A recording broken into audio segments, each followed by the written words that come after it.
Welcome to Pasadena Monthly. I'm your host, Justin Chapman.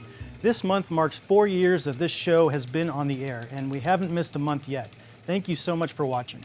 Today, after taking a look at what's been going on in Pasadena this past month, we'll speak with our guest, Andre Coleman, Managing Editor of Pasadena Now. But before we get started, let's check out these Pasadena Media News Briefs. Pasadena Media presents a special Arroyo Now series, Rise from the Ashes, focusing on the businesses, individuals, and heroes who have directly and indirectly been affected by and/or have responded to the Eaton Fire. This series sheds light on the impact of the fire and highlights the resilience of the Altadena and Pasadena communities in the face of adversity. The Eaton Fire left lasting effects on residents, business owners, and first responders. Through personal stories and in-depth conversations, Rise from the Ashes provides a platform for those affected to share their experiences, reflections, and the challenges they faced in the aftermath. To preserve these important stories, Pasadena Media is offering 1-hour Tell Your Story filming sessions open to anyone who wishes to share their personal account of the Eaton Fire. Selective recordings will be featured in the Arroyo Now series, ensuring these first-hand experiences reach a broader audience. Additionally, all recorded stories will be archived as part of a partnership with the Pasadena Museum of History. This initiative ensures that future generations will have access to authentic, first-hand narratives from those who lived through or were impacted by the fire, preserving these voices as a vital part of Pasadena's history. For more information, email studio@pasadenamedia.org. Let's turn next to our lightning round of news updates. 1. Budget season in the city of Pasadena is back again. The city manager's recommended fiscal year 2026 to 2030 capital improvement program budget allocates over $2.4 billion to infrastructure investments over the next 5 years, including 218 active projects and 14 new initiatives. $446 million in new appropriations across 119 projects are proposed for fiscal year 26. A joint meeting of the Finance Committee and City Council is scheduled for April 28th to review those proposed allocations. There will be a number of council and council committee meetings on the budget over the course of the next month. I encourage you to attend these meetings and advocate for the projects and issues that you would like to see included in the budget. People often ask me, how can we get the city to do this or that? Well, those things have to be funded first, and this is the time for residents to speak up about those projects that they want. 2.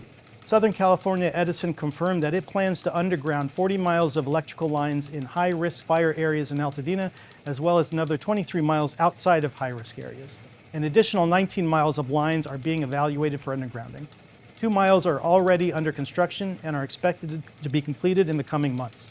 SCE, the subject of many lawsuits due to its equipment allegedly starting the Eaton Fire, estimates its rebuilding plan for the fire areas, including undergrounding, will cost up to $925 million. The governor's office is reviewing the plan, and Governor Newsom already signed an executive order to speed up Altadena's recovery by suspending certain permitting and review requirements to expedite the rebuilding of utility and telecommunication infrastructure, including efforts to bury power lines underground.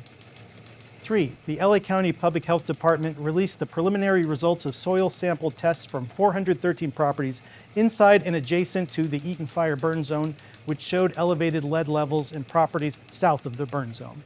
The LA County Board of Supervisors approved allocating $3 million to help affected property owners downwind and within a 1-mile radius of the burn zone to conduct more detailed testing. The county is expected to issue a final report in May.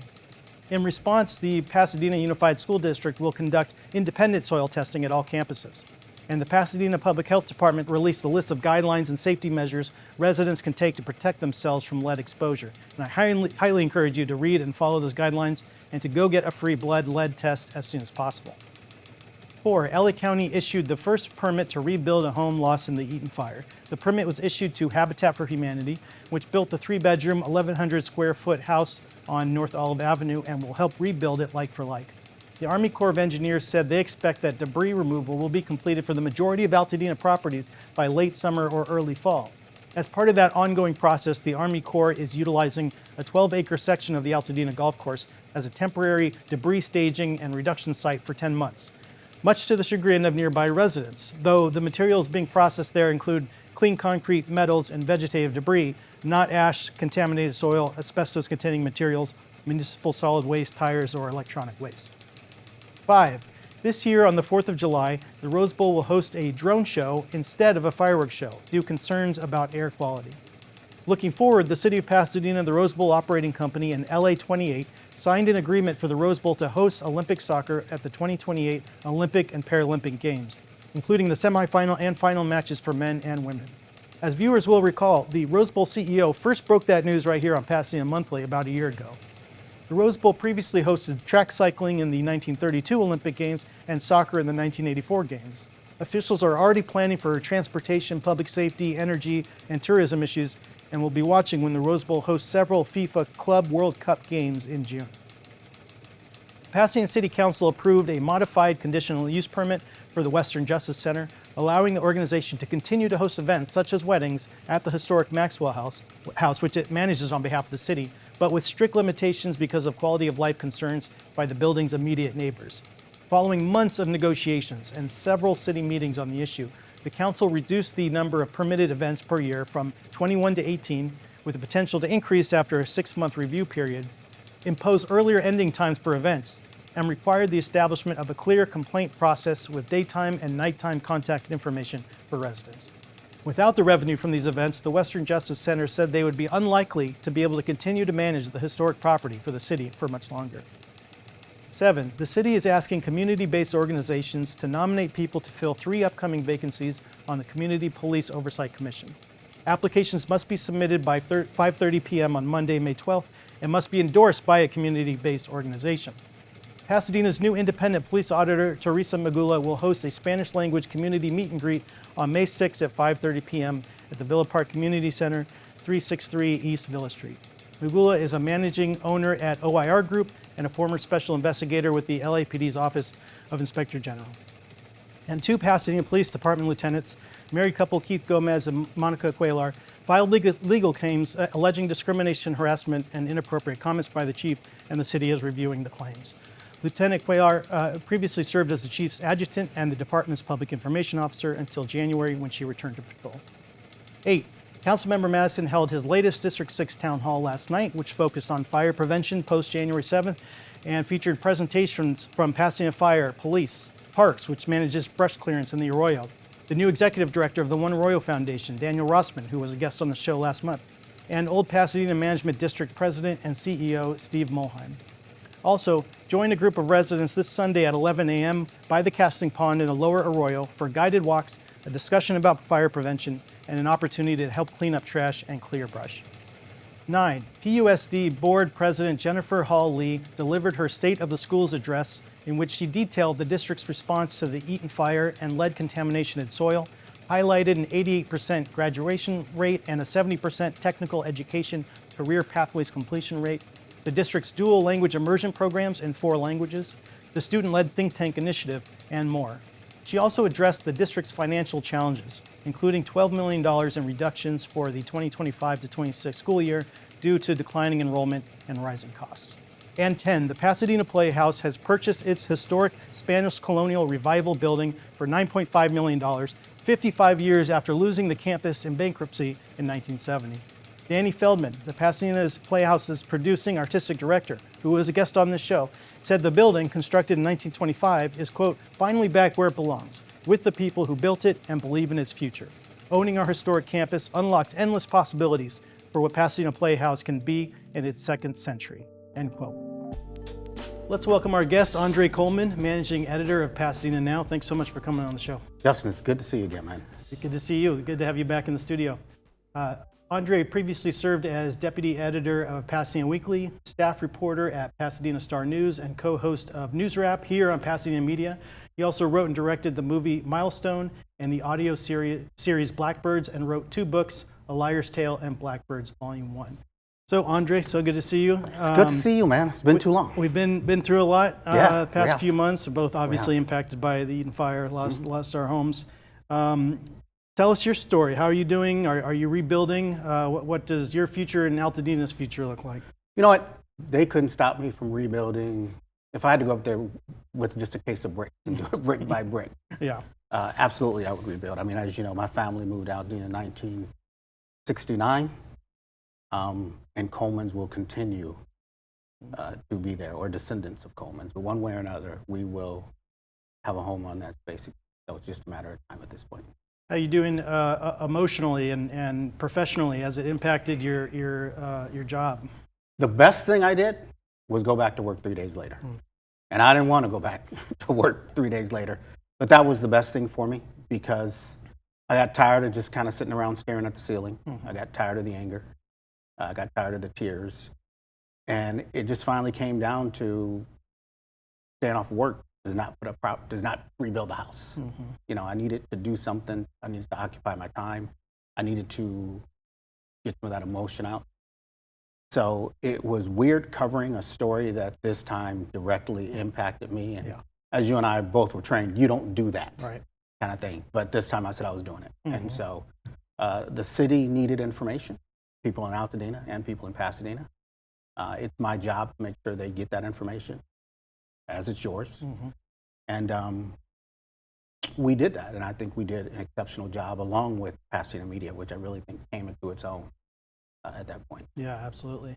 And did you got to do something with your time, or you just wallow in the feelings? And yeah, you know what?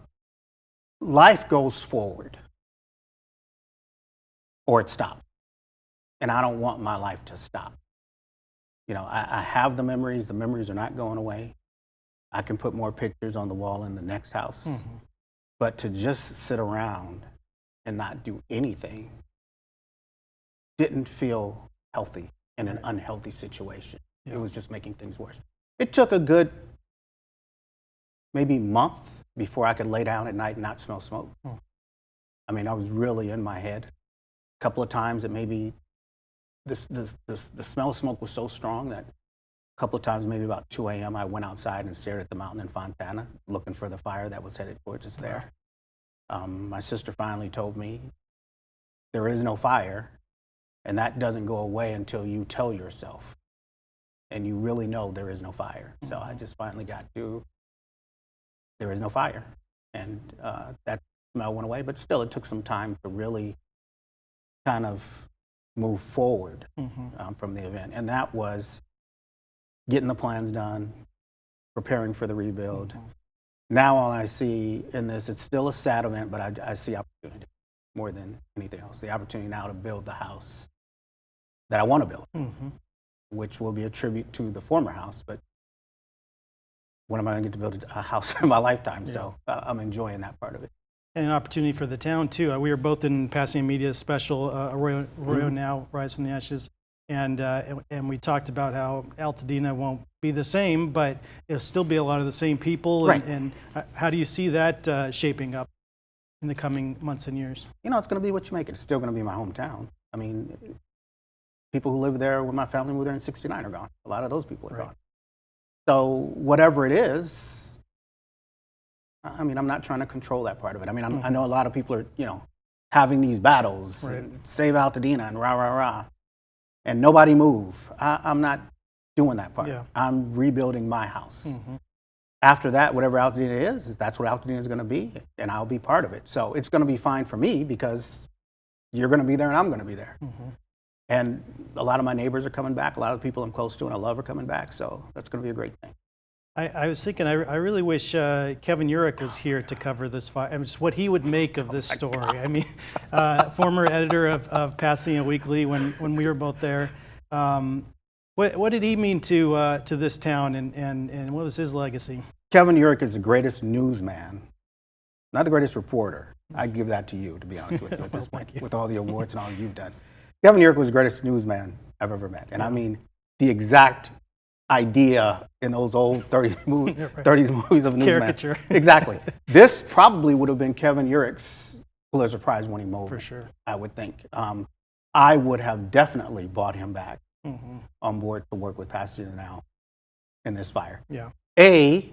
Because his experience is invaluable. And as you know, Kevin's ability to get into the nooks and crannies of a story and see parts you never dreamed were there was just outstanding and amazing. His instincts were amazing.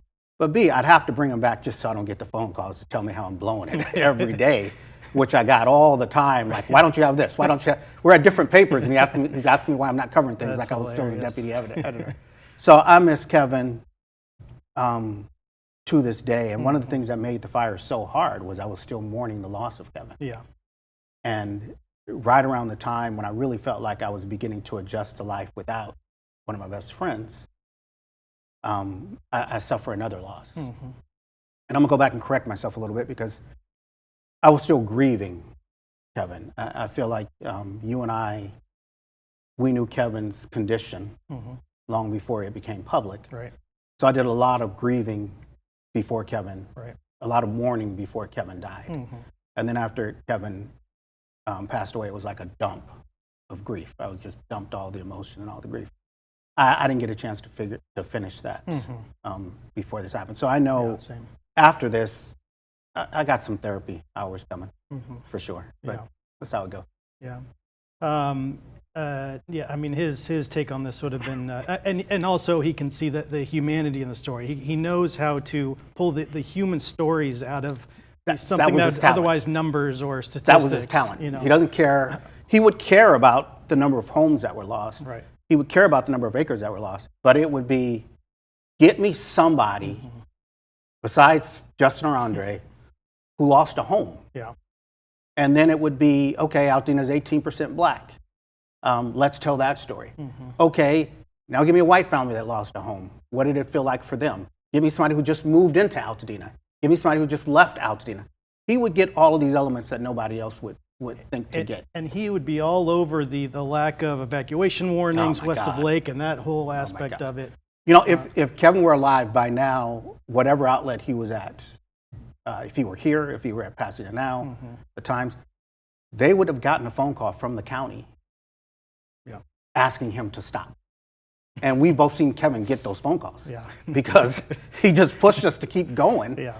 and keep going because something was not right. He just saw this isn't fair and we are going to make sure people understand it. We're going to speak for the people who don't have a voice. So all those people who did not get an evacuation notice, that would have been his big thing. Somebody from the county probably would have called him and said, okay, you know, this is what happened. This is what we're going to do. And he would say, you want to write a letter to the editor? I mean, we've heard those conversations. You want to talk to one of my guys? I mean, but we're not, it's true. And we can't change it, you know, is what it was. Yeah, he was a real social justice warrior before, you know, that. And you know, that also brings up, you know, the changing media landscape in Pasadena. Obviously, what happened with the Weekly, and out of town company bought it, started firing everybody, changing the editorial tone of the paper, and it's now nothing like what it used to be, an investigative, award-winning paper. Right. You won your first award at the Weekly. I believe so, yeah. And I won my first award at the Weekly too. And Joe and Carl and everybody, and Jake.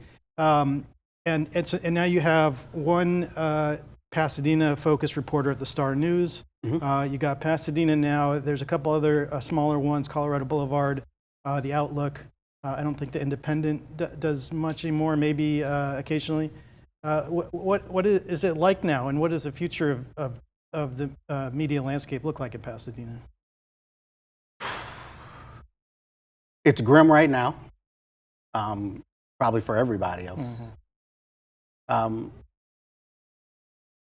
There was a time when you first, probably right around the time you first got into this business, when the Star News was still really, really strong, the Weekly was really strong, and Pasadena Now was on its way up. When you had three, and the Times always tried to come into Pasadena, you had three and a half outlets really doing things, but each one doing it different. Yeah. The Weekly doing news feature kind of thing. I'm gonna jump back to Kevin for a second. I just thought about something else, and this qualifies this. Talk about the social justice part. So I couldn't get into Altadena for a month after the fire. At the old Weekly, they would have opened up Altadena probably the day the fires were out, because of all the yelling and screaming that would have come out of the Weekly alone. And the other papers would have, I mean, that would have been a major story on its own right, Yeah, a right. cover story. I can't go home. And we could just see somebody on the cover of the weekly, when do I get to go home? That kind of thing. With the soldiers and the Humvees, right? With the soldiers and the Humvees, exactly. We don't have that kind of reporting anymore. I mean, Pasadena Now, as good as it is, and I'm not criticizing it, we're minute to minute. So doing 1,000 words, that takes a lot of minutes, doing it effectively. Yeah.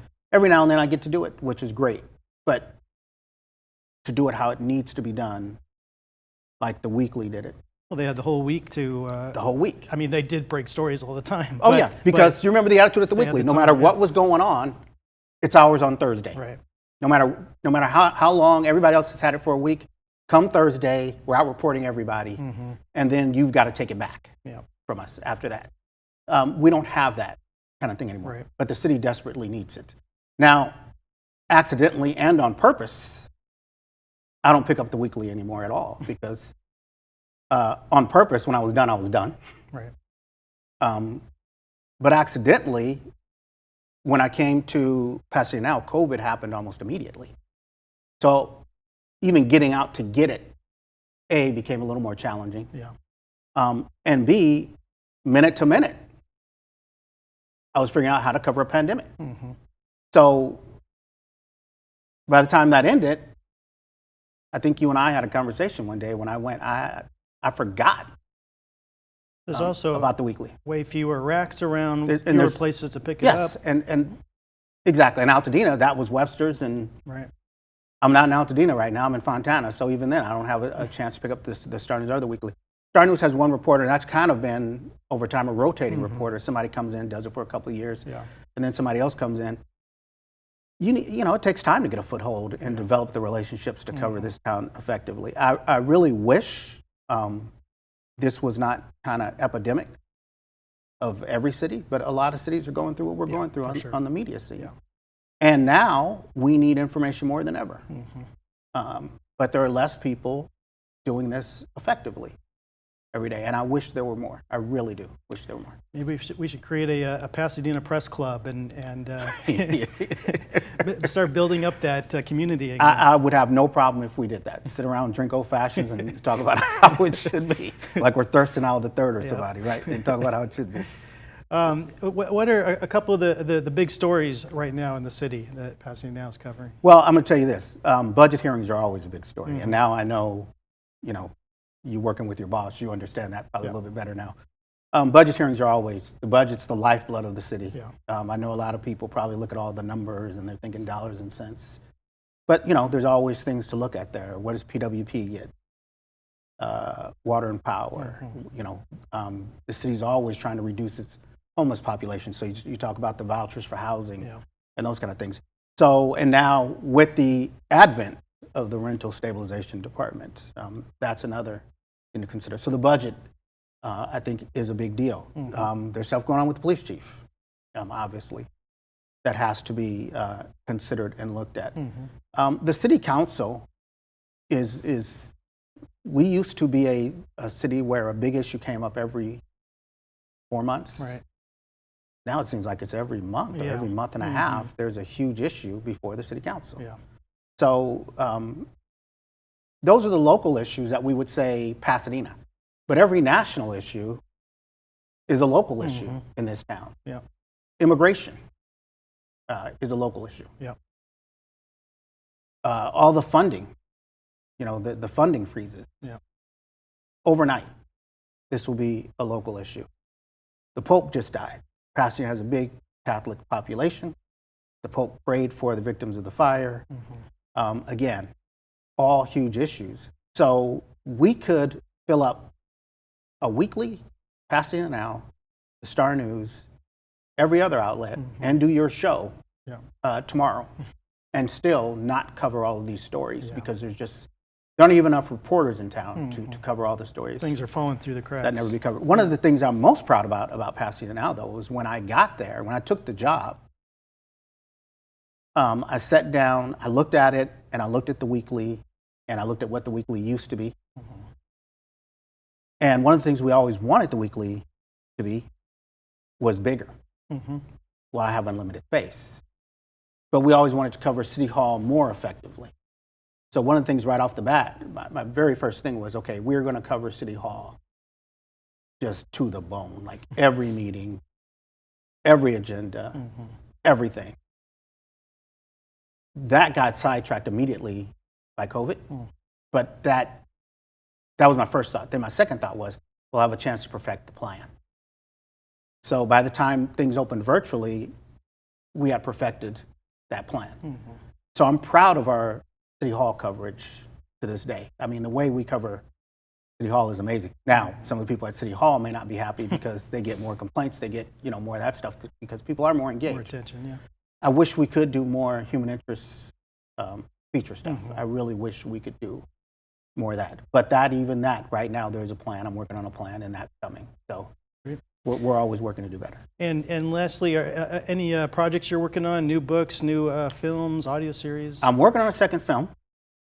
I'm not ready to talk about it yet. I kind of like to do, the next thing always has nothing to do with the first thing. Milestone has done amazing for me. It has done absolutely amazing. I mean, the phone calls, the numbers are for this little film with no major studio behind it. Great. It's just the numbers I see every month. I'm like, how did that many people find this movie? As a matter of fact, it was just a showing of Milestone at DreamWorks Awesome. in March, which was really cool, and then a discussion afterwards. So that was really, and that I just got an invitation out of the blue on that. So that was really nice. So those things have been great. Playing in this new playground, which you're familiar with, obviously, being a former child actor, has been really, really fun for me because now I create all the facts. I'm not married to, well, this person didn't say this. Right. Well, now, yes, they did because I just decided they did. Yeah. So it's fun playing in this kind of creating worlds and then going, okay, what do I want to do with this? What message, what am I trying to say here? That's fun. I don't think I'm going to do any more books because I'm kind of like, did you see the Dylan movie, A Complete Unknown? No. I was just talking to somebody about it outside. After Dylan did The Times They Are Changing, everybody was screaming for him to sing it every time he got on stage. Oh, right. And he's like, I'm not singing that song the rest of my life. Yeah. So I feel like I got what I wanted out of both of my books. And then Blackbirds became a really successful audio series that exceeded my expectations and was heard around the world, which made me kind of go, because people said, this, I listen at night in the dark and it sounds like a film. And I thought, well, maybe it should be. It hasn't been yet. That's not what's next, but that influenced my decision to make Milestone. And now I enjoyed Milestone and the experience so much that I learned a lot. And I thought to myself, well, if you do something one time, you're lucky.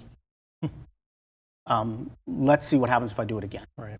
Let me see how far I could go with that. And, the biggest project is rebuilding the house. My plans are at the county. And somebody's going to get back to me. They're not going to take 6 months to get back to me. You know that. And after that, we're going for a foundation. We're going to put another house up there. Well, Andre, I'm right there with you. Yeah, man. And thanks so much for coming on the show. I really we'll walk appreciate into it. each other's homes. Yeah, Again, absolutely. man. We will. You were at my last house for a special occasion. We won't get into that. And you'll be at the next one, too. So For sure. I appreciate you, man. I really do. I appreciate you. Good to Thanks, see you. Andre. Good to see you. Before we go, here is this month in Pasadena history. It was this month in 1892 when construction began on the Mount Lowe Railway. Spearheaded by Professor Thaddeus Lowe, who utilized hot air balloons in the Civil War and founded gas and ice companies and a bank, along with engineer David McPherson, the project allowed travelers to take electric trolley cars from Altadena Junction at the intersection of Lake Avenue and Calaveras Street, up to Rubio Canyon, and then funicular cars all the way up to Echo Mountain to a hotel, with breathtaking views along the way. Construction began on April 12, 1892, and the railway opened for business on July 4, 1893.